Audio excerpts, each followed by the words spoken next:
Tradisi penyambutan dan pelepasan dimulai dengan penghormatan pedang dari Maijen TNI Ujang Darwis sebagai Pangdam II Sriwijaya yang baru.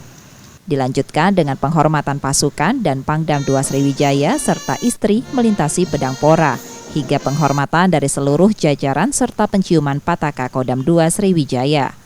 Menandai diterimanya Maijen TNI Ujang Darwis sebagai pimpinan baru Kodam II Sriwijaya. Maijen TNI M. Naudi Nurdika mengatakan selama 10 bulan menjabat Pangdam II Sriwijaya, ia banyak dibantu dan rem di 5 provinsi dan unsur lainnya. Sejumlah program unggulan TNI AD dan Kodam saat ini masih terus berjalan. Terutama masalah ketahanan pangan. Nah, di wilayah Sumatera Selatan ini banyak program yang terkait dengan ketahanan pangan. Ada optimasi lahan, ada cetak sawah, ada pendampingan bagi para petani, termasuk masalah benih ya, pupuk dan sebagainya. Itu tugas yang cukup berat, tetapi ini menjadi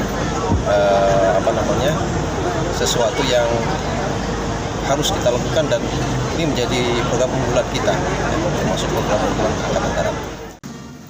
Sementara Maijen TNI Ujang Darwis siap melanjutkan tugas dan tanggung jawab program unggulan tersebut, termasuk menjaga soliditas dan pengabdian untuk negara dan rakyat. Jadi saya sebagai penggantinya nanti ya tinggal meneruskan saja. Ya mudah-mudahan juga kita bisa meningkatkan lagi sehingga apa yang menjadi cita-cita beliau bisa kita realisasikan. Tradisi penyambutan dan pelepasan bukan sekedar seremoni, tetapi simbol regenerasi kepemimpinan yang tetap menjunjung tinggi nilai kebersamaan dan semangat juang dalam menjaga kedaulatan negara. Tim Liputan Kompas TV, Palembang, Sumatera Selatan.